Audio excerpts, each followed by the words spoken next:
This woman froze up, you get the deal, then the show to get colder. See you in a rover, saying you a soldier, but nah, your mom used to get on you, she come over. I see a success, I'm so proud. What's good, y'all? Welcome back to another video. So today we got my boy from Absurd Experience talking about the MF Doom. He's making an MF Doom. Well, they are making the MF Doom tiers list. So let's get into it. Y'all be sure to like, subscribe, and yes, bro, I did it, man. I got the green screen. I got a better camera. I got everything a little better, just a little better. Small minor improvements, but let's get into it. Tier list, a way to adequately sort a random set of anything, as well as an easy to swallow format for audiences across the internet. Information superhighway, baby. And as a huge fan of everyone's favorite supervillain, I thought I'd go over my preferential ranking of MF Doom's discography. For this list, however, I will only be ranking Doom's full-length studio albums, as it wouldn't feel fair to rank an instrumental album or a short 2-song EP alongside a core album like Mad Villainy. Of course, I will, however, speak briefly on every release before diving into my placement of each core album. And for anyone who's interested in creating their own tier list, I've left you a link in the description below. And as always, if you appreciate my effort, do me a favor by leaving a like on this video. I'll try to keep each segment short and concise. This video isn't meant to be an in-depth review of these albums. In the future, however, I would like to make a more in-depth analysis for each of these albums. So if that's something you're interested in, be sure to subscribe for when those videos do come out. Oh yeah, and without further ado, I'd like to begin by identifying the projects that I won't be sorting. If you just care about the core album placements, you can skip over to this timestamp. Starting off with the EPs, these include the Bookhead EP, the Occult Hymn, Unicron, which apparently I've been pronouncing as Unicorn this whole time, Westside Doom, DJ Muggs X Doom, Victory Laps, and the MF EP. Most of these EPs are made up of remix songs from their older brothers, and usually only feature a couple tracks worth of new material. So judging these projects alongside of Born Like This is a bit lopsided. Most of these projects are mainly composed of leftovers meant to supplement their full-length counterpart. Speaking of leftovers, I'll also throw in leftovers into this category. This was a promotional product, which, as the title implies, was leftovers from food. It shares many characteristics with the typical EP, despite never getting a commercial release since it was meant to be used as a promotional item. It's similar to the Because the Internet's Hacks flash drive. While we're at it, I'll also throw in Mad Villain's Unloved Child, Mad Villainy 2, the Mad Lib remix into this category. As the title declares, this is simply a remix of the original Mad Villainy, with a few alternate verses from Doom and alternate beat selection from Madlib. Moving on from the EPs, we have the KMD albums, which will also not be included in this ranking. And that's because these albums existed at a time where Daniel Dumile was not yet the villainous MF Doom that we would come to know. Instead, Dumile went by Zevlov X in the crew KMD, which was a completely different era in Dumile's life. Throughout Doom's career, we were given 2 live albums, Live from Planet X, which has one of the most gorgeous artworks in Doom's discography, and Expectoriation. Obviously, I won't be ranking these live albums because they're just that, albums which are composed of pre-existing material which Doom performed live. I won't be ranking any of the Special Herb albums since they're just instrumentals that feature no rapping. But as we all know, these instrumentals are absolutely amazing and definitely worth a listen. Rounding out the list, there's a couple of albums that I would deem as miscellaneous. These albums both exhibit and lack traits of what I'm considering as an official Doom album. For example, we have Unexpected Guest, which is an official full-length commercial release, but it's a compilation album composed of previously released material. Master Ace's Son of Yvonne utilizes Doom's Special Herb instrumentals across the entire project. Despite this, however, Doom did not directly collaborate with Master Ace on this album, aside from giving him his blessings to use the beats as well as one vocal appearance on the track Think I Am. Boom. Headshot. Even less can be said for Monster Island's Art's Escape from Monster Island. I know what this is. Which did have Doom produce a few tracks and make a single vocal appearance as King Ghidorah, but that's about it. And again, I feel the need to emphasize that these aren't by any means bad albums. In fact, I think they're quite enjoyable. I just don't think it makes sense to rank them alongside the core Doom albums. And that goes for all the records that I'm not including in this particular ranking. The last album that I won't be including is the one I'm most torn about. It's Adult Swim and Doom's The Missing Notebook Rhymes, a project which I've talked at length about in multiple videos, and admittedly, I have a bit of a soft spot for it. Not because it's particularly underrated or underappreciated. What? I know that's not Steve and the alien dude. Roger, oh my god. But just because of the unfulfilled potential of this project. 15 all-new Doom bangers dropping every week.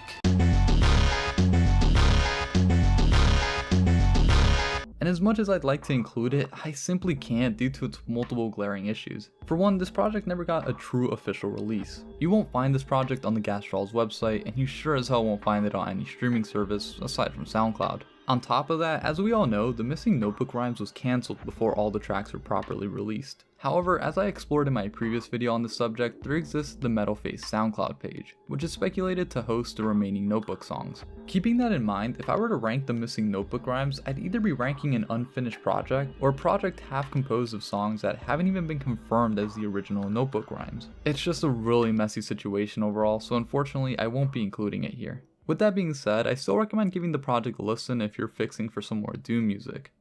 And that wraps up the projects I won't be including. Thank you for watching this intro segment, I'm curious. since it's kind of important to me to differentiate between the albums I won't be break it including down. and will be including. The rebels who skipped this part of the video will now be joining us. Of course. You know, the rebels have to, you know. I get what you're saying. Messages for them, not for you. Alright, you suck for skipping, but now we can move on to the albums I will be ranking. I'll try to keep this chart as simple as possible with 4 rows. S, A, B, and C tier. Okay. And just so we're clear, this video isn't meant to be some sort of arbiter to Doom's discography. All placements are based on my personal enjoyment and are highly subjective. So I encourage you to leave a comment of your own placement for these albums. I figured a good place to begin would be where it all started, with MF Doom's debut, Operation Doomsday. Released in 1999, Doom's debut marks his first appearance on a full-length album since KMD's Mr. Hood. Technically, Black Bastards was recorded between the release of Mr. Hood and Doomsday, however KMD's sophomore album wouldn't see the light of day till the year 2000, when a commercial release was financed by Doom's longtime friend, MF Grimm. Operation Doomsday was entirely self-produced by MF himself. The album also introduces us to the character of MF Doom, Metal Fingers, and King Ghidra. Many Doomheads hold this album as one of Doom's least villainous appearances, which is arguably true. Seeing as this was Doom's first project next to Mad under the Villain, MF Doom moniker, okay, I can but see I that. don't really care about the whole persona nearly as much as I care about how good the actual music is. And Doomsday throughout its runtime is extremely consistent in terms of quality. Tracks like Dead Bent, Hey, Red and Gold, and Gastrolls are some serious highlights for me, and that's not even mentioning beloved fan favorites like Rhymes Like Dimes or Doomsday. Yeah. Operation I said Doomsday Rhymes is Like a strong Dimes. You know what I'm A-tier saying? album for me. A lot of fans seem to put a lot of stock into the Okay. villain angle Doom I can would see later that. lean heavily into. For me, I've always viewed it as a creative identity and a branding tool, but never something to be taken so seriously. At least not as serious as some Doom fans. Nah, because I used to work at Popeyes, right? I used to work at Popeyes, and around that time, listening to that album when I got off was the world to me, honestly. But yeah.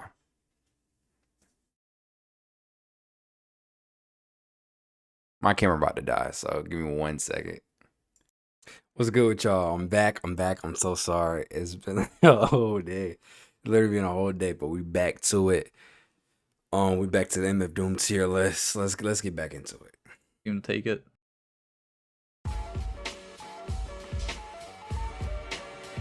Jumping ahead to 2012, we were introduced to a new collaborative pseudonym known as JJ Doom, composed of producer Gennaro Jarrell with Doom handling the mic. As many of my loyal viewers here on the channel know, I find this album to be incredibly overlooked. Not underrated, but definitely underappreciated. It's easily one of Doom's least accessible albums.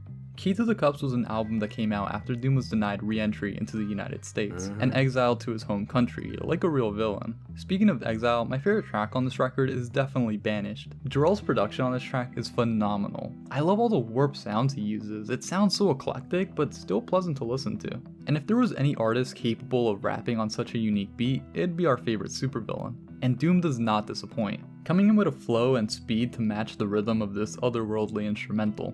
I also like the way the ending bit of the intro track, Waterlogged, references the subsequent song, Governor.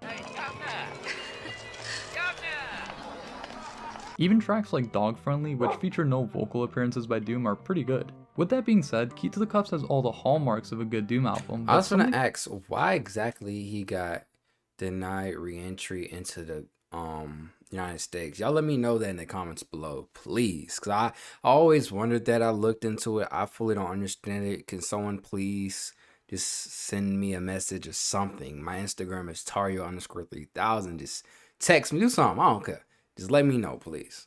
About it just feels a little watered down. I can't really put my finger on it. I just feel like this album doesn't have its own accordion or rap snitches or rhymes like dimes. The highlight track off this album for most would be Governor. Hello, Governor. And while I do like the song, I don't feel the same type of connection like I do with other Doom No, that's not songs, regular even show. with the regular show sample. Pay the fare or pay the price. No, dude. Is it as bad as people say? I don't think so. It might not be Doom's best work, but it's certainly not bad. I'd place it in the B tier. For me, Okay. the definitive version of this album is Key to the Cuff's Butter Edition, which features all the contents from the original album as well as the songs from the Bookhead EP. For those of you looking to re-listen to this album or maybe give it another shot, the Butter Edition is the way to go. The track Bookhead is Doom Pokemon in music peak right here? form, and The Signs is another great Jarrell-centric song like Dog Friendly.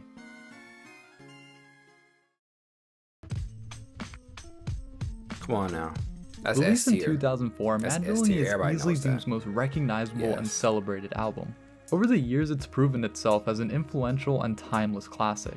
It was released under the guidance of independent record label Stone's Throw, Yup. which brought together rapper MF Doom and producer Madlib to create the infamous duo of Mad Villain. But don't let that fool you. Lib does make lyrical appearances on the tracks Shadows of Tomorrow and America's Most Blunted, under his alias of Quasimodo.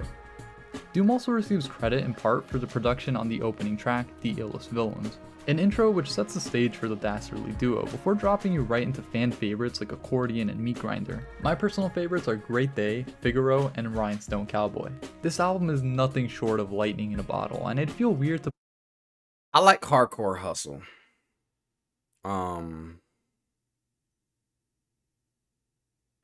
Rhinestone Cowboy. What's the other one? Shit.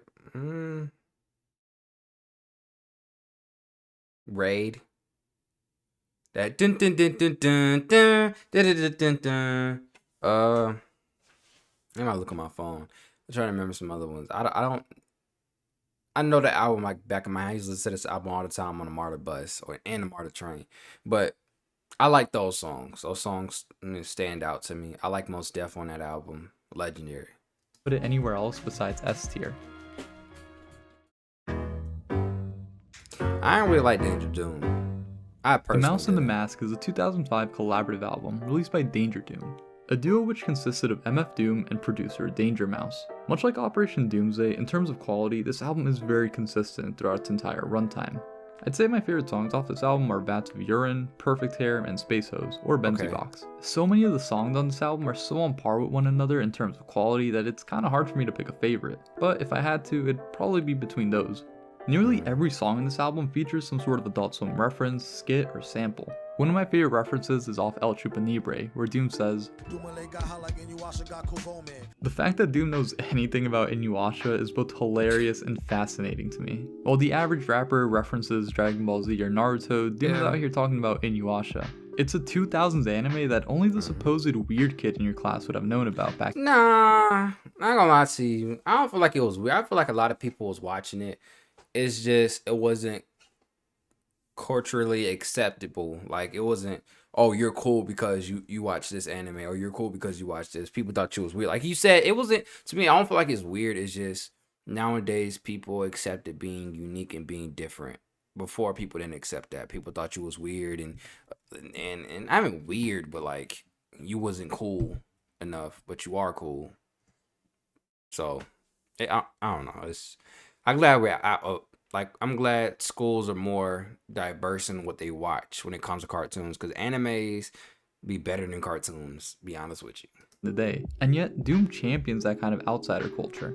A wise man once said, "Do you?"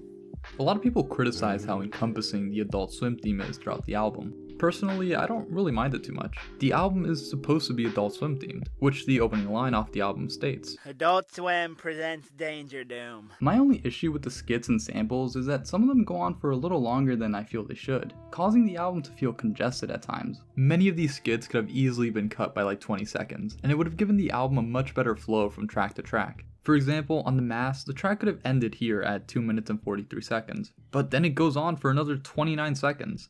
A perfect example of skit usage is on Space Hose, where the intro skit is concise and also ties into the song's theme. And I especially like how the characters are The thing is just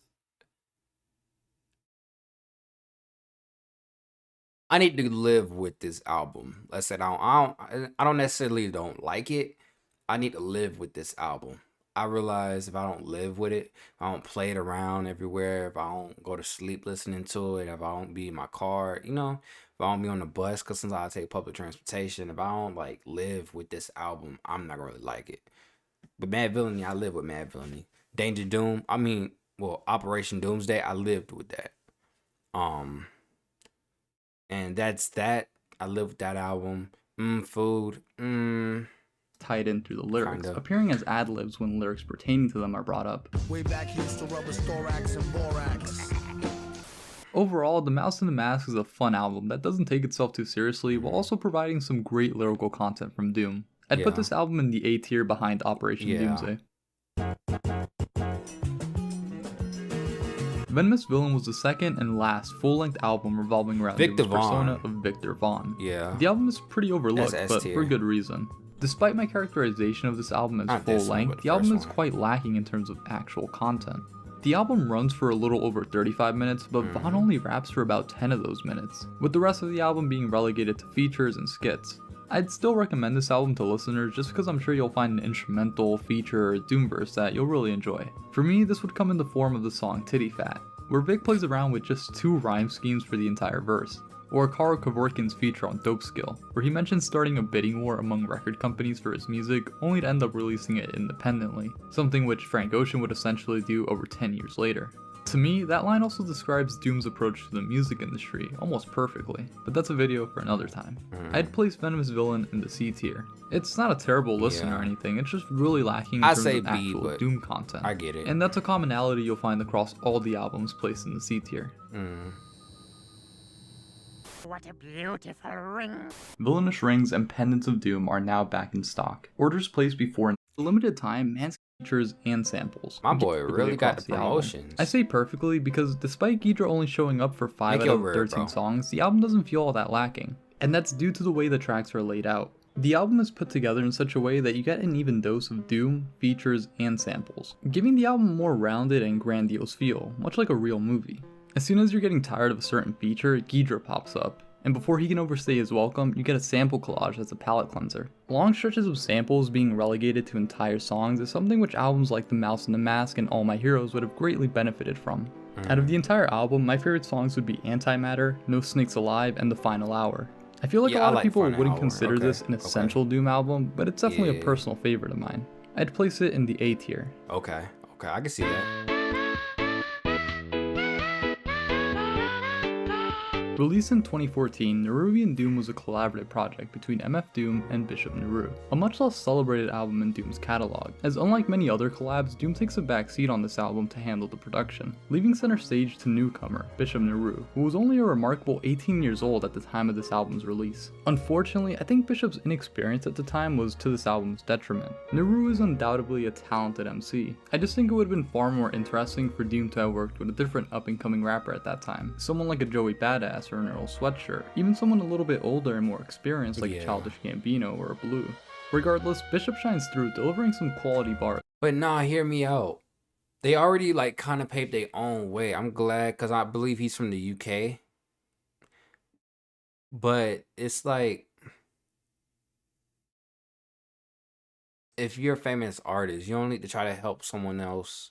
I feel like once I reach a level of an MF Doom or a Kendrick or a Nas or something, I don't want to get the person that's coming up that has the big fan base or have a fan base growing and, oh my God, brewing and like, oh my God, who is this person? He's about to be the next big Kendrick. I don't want to get that dude. I want to get the dude that puts in all the work and don't get no one recognizes him. Like me right now, I made over 700 videos. Granted, it might not be the best, but I reacted to a lot of videos.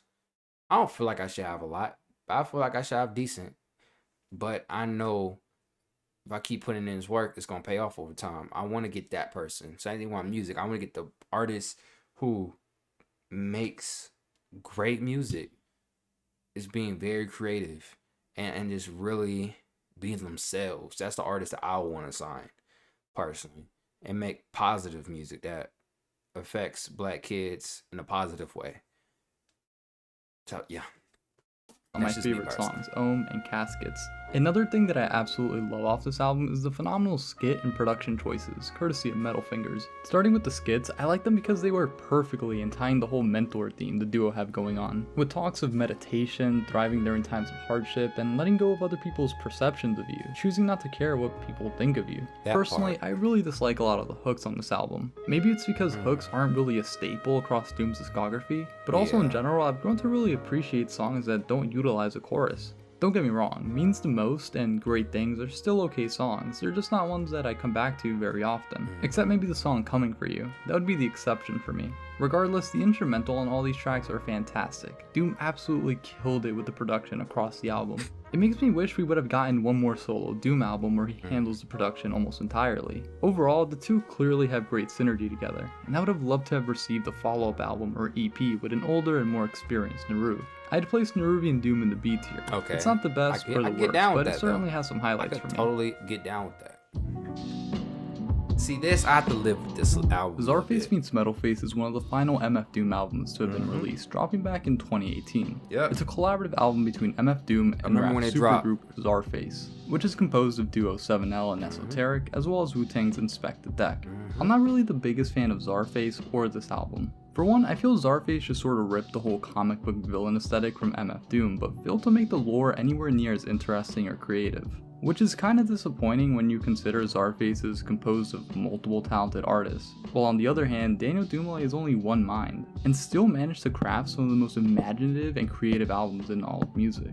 And if there's one thing I appreciate more than anything about MF Doom, it's his immense creativity and his ability to think outside of conventional norms. Something which I don't really see or get out of Czarface. It's not the 90s anymore, I expect a little more than just mean bars from an artist, and especially from a creative like Doom. But that's more of a personal gripe that I have with Czarface, so I can overlook it. What truly bothers me about this album more than anything is the lack of theme. This is supposed to be a grandiose moment, it's Czarface meeting Metalface. For the great concept that this album is, it really lacks character. Unlike albums such as Take Me to Your Leader, The Mouse and the Mask, Food, literally any other Doom album. Hell, even Key to the Cuffs has more of a theme than this album. The biggest highlights for me are moments like the skit track Close Talkers, which sees the characters of MF Doom and Czarface actually interacting. Another thing that I can appreciate from this album is the amazing cover art. Unfortunately, the contents of the album don't really live up to the fun comic book aesthetic that the cover portrays, but whatever. I still have a couple of standout tracks. Astral Traveling, Bomb Throne, and Stun Gun are all great songs. I love the instrumental work on Bomb Throne and Stun Gun especially. It sounds like something off a Special Herbs album. Not totally the Special Herbs, okay. Unfortunately, he's only on that song for these sort of interludes between verses, but they're pretty good for what they are. And I really appreciate the references to previous Doom songs. And luckily for us, 7L's production for this song doesn't go to waste either, since Esoteric comes through with a great set of verses.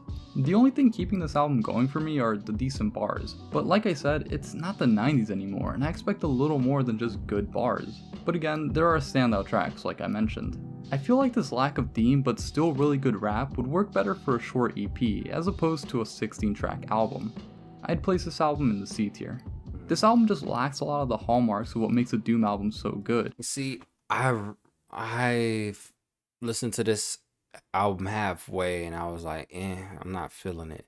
So personally, I would have to live with this album. I wouldn't say I don't like it, but I would have to live with this album. That's a better way to say it. This record feels more like a Czarface album featuring MF Doom than a true collaboration. Born Like This, not That's That. Born Like This, that's on song on here, but this shit right here, I love this album. This is one of my favorite MF Doom albums. My apologies if y'all in the comments like, that is a song. That's that. No, hear me out. Born Like This. That's what I mean. My bad to all the fans of the supervillain himself, MF Doom. My apologies. Released in 2009 between The Mouse and the Mask and Key to the Cuffs, Born Like This marks the final solo Doom album we would receive before Dumile's passing. Born Like This is kind of the oddball of the solo MF Doom albums. It has a much darker and dreary tone to it than Doom's other solo projects. Don't get me wrong, both Operation Doomsday and Food do handle more serious subject matter, but that pales in comparison to Born Like This. Further driving this distinction in tone is the fact that Doom drops the MF from his name for this album, leaving his moniker as simply Doom. It's never really elaborated on, nor does he come back to using the moniker, so it's kind of a self-contained thing. It might have had something to do with the tension between him and Grimm at the time, but I prefer not to look at it that way since it's not nearly as interesting. Born Like This features production from the GOAT Madlib, Jay Dilla, Jake One, Mr. Chop, and in typical solo Doom album fashion, a couple of self-produced tracks by Metal Fingers. I actually wish more of the album would have been produced by Doom since my favorite songs off the album are the Metal Finger produced ones. Tracks like That's That, Cells, and even the controversial Bati Boys have some excellent and interesting production. I mean, what other rapper would take on the task of rapping over an instrumental like the one featured on That's That? And the track Cells features what I'd consider Doom rapping in top form. I'd put it up there with songs like Bookhead and Figaro. The song also opens with a reading by Charles Bukowski of his poem Born Into This. The poem paints a terribly bleak and hopeless outlook of civilization, perfectly encompassing the theme of this album. Which makes sense seeing as the title of Born Like This is lifted off Bukowski's poem, and you could really see that Doom took inspiration from it here on this album. Speaking of dark, the song Bati Boys, despite its horrible lyrics, does provide some pretty good production. If I had to nitpick something, I'd say I don't really like the TV and movie samples used throughout the album. I much prefer the ones on his previous solo works, but I think the samples used on Born Like This certainly fit its darker tone. I'd recommend this as one of the final Doom albums to listen to when going through his entire discography. In general, Born Like This might not be Doom's best, but it's certainly Doom at its most villainous, and I can see why it receives a lot of fanfare. It's not to be overlooked. I'd place it at the very top of B tier. S tier. Food is the second solo MF Doom album. Released in November of 2005, this album features Doom really having honed his character, production, lyricism, and everything else he's learned over the past few albums, and puts all that insight and experience to work, creating Food, which is easily one of Doom's best and most accessible projects. True to its title, every song in this album references food or something relating to food. The album opens with Beef Rap, one of the most iconic songs in all of Doom's discography. From everything that I've mentioned in this video thus far, you'd probably assume I'd dislike the nearly 2 minutes worth of samples, but unlike The Mouse and the Mask, Food cleverly places this at the very beginning of the album, serving as the album's intro, and I absolutely love it. The way it references Operation Doomsday, reminding fans that this album is the follow-up to it, is absolutely genius.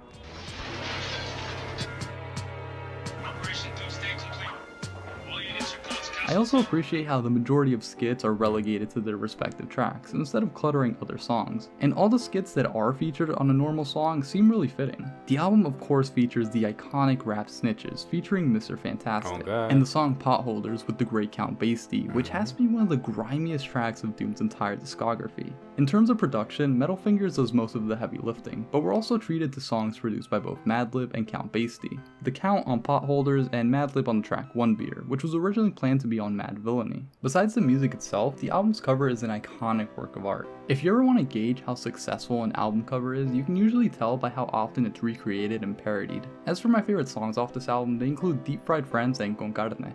Deep Fried Friends is a genius dissection on the concept of friendship. It's a song with a lot of wisdom attached to it, and it really made me think and reevaluate who I consider a friend. On the other hand, Con Carne was one of my first favorite Doom tracks. I remember the exact time and place, the weather, and the mood I was in when the song really grabbed my attention. I remember when I heard this album for the first time, actually, before we get on to this, when I heard this album for the first time, I was leaving Popeyes, going to Tropical Smoothie, and I was like, oh, fuck.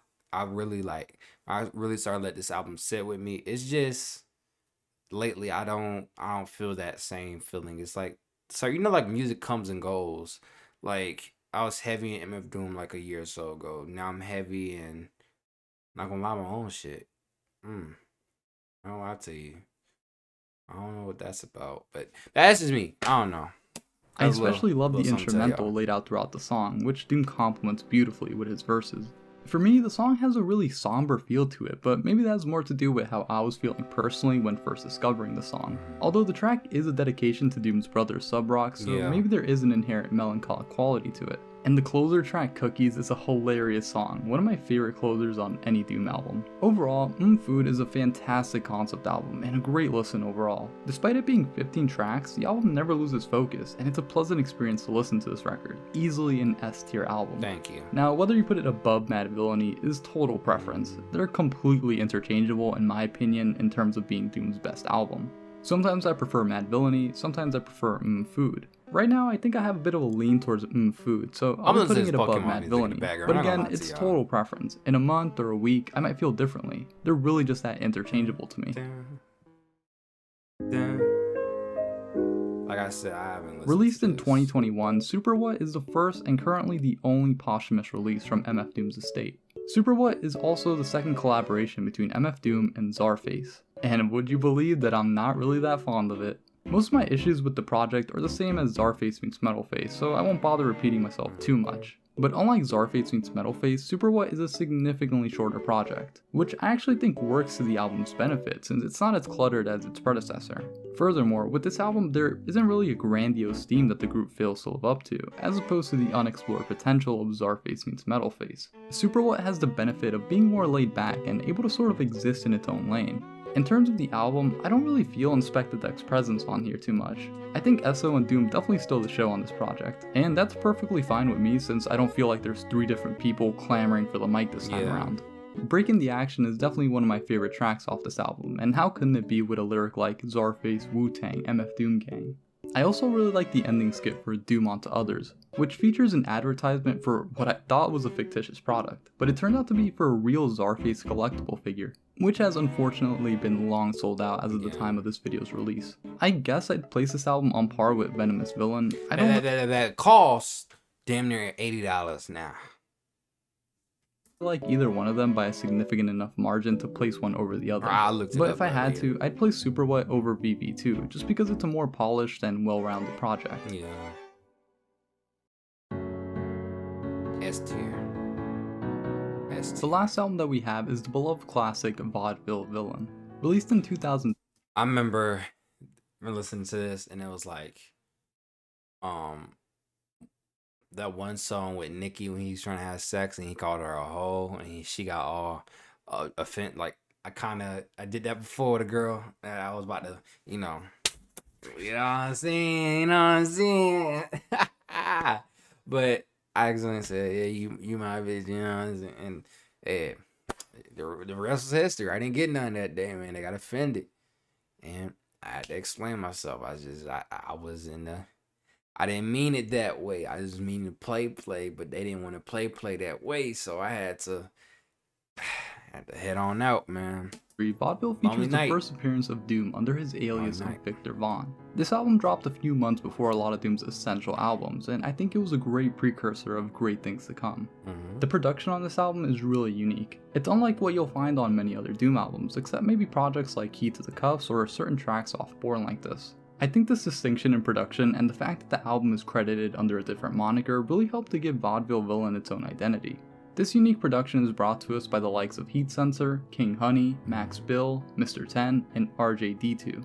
You would think that having so many chefs in the kitchen would make this album feel a little inconsistent, but surprisingly, I don't feel it does. It definitely gives the album a different vibe. It's intentionally a little rough around the edges, and it feels like an underground rap album, which is what it technically is. If MF Doom is the superstar getting all the shine, then Victor Vaughn is the low-key underground rapper. My favorite track on this album has to be Can I Watch, featuring Apani B.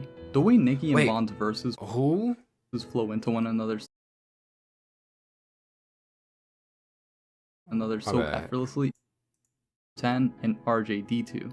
You would think that having so many chefs in the kitchen would make this album feel a little inconsistent, but surprisingly, I don't feel it does. It definitely gives the album a different vibe. It's intentionally a little rough around the edges, and it feels like an underground rap album, which is what it technically is. If MF Doom is the superstar getting all the shine, then Victor Vaughn is the low-key underground rapper. My favorite track on this album has to be Can I Watch, featuring...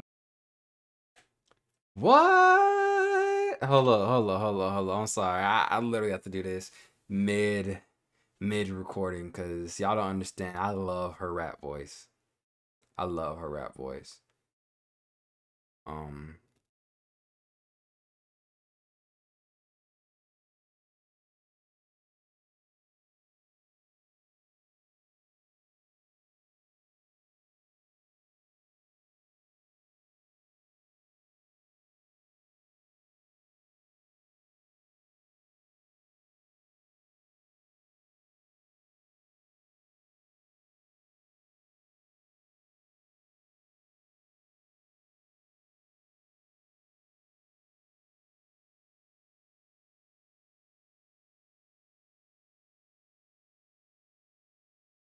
Bet. I got it right there.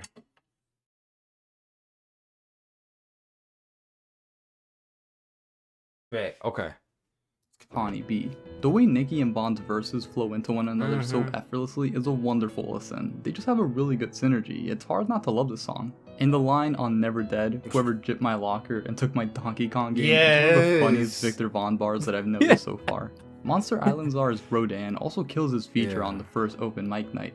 Vaudeville is one of my least listened to Doom albums, and that's intentional, as I like taking my time with the good stuff. There's no sense in chugging fine wine. With that being said, Vaudeville Villain is a great album, and I'd place it in the A tier. Okay. And that is my ranking of MF Doom's discography. Remember, if you'd like to share your own ranking on these albums, you can do so with the tier maker link in the description below. If you'd like to do me a huge favor, I'd really appreciate it if you took a few minutes to check out my video on the hidden stories behind the Smiths album covers. Originally, the video was going to come out as soon as this one went live, but I just ran out of time and I didn't want to squander the quality of that video. It won't be out for a few weeks, so just turn on notifications to be reminded. It'll be the very next video I upload, so you can just turn off notifications afterwards. Lastly, I want to thank you all for bearing with me while I took a break from content creation. It's definitely rejuvenated my creative drive. And a special thank you to my contributors here on YouTube and Patreon: Blank Saint, Tad Onchi, Caboose Cybot, Jay Murray, Wingman, Jesse Pagal, Bobby Nova, Neon Rose, Dirty Dan, and a warm welcome to our latest members: Don Did, Dylan Sanders, P. Anya, The Creator, Christian Peterson, and my beloved Conda. Thank you all for your support. Tier list. A way to... Oh, no problem. Bro, I'm gonna tell you this, man. Your videos, they never miss. I can watch these videos all day. I'm glad to do this, and I'm glad I can react to this. That being said, I hope y'all enjoyed this video. Keep supporting my guy, or yeah, the homie, let's say. My apologies, the homie. And let me know what y'all think about MF Doom's tier list. Like, y'all let me know y'all thoughts about this in the comments below. That being said, once again, take care. Peace. Yo, the poet.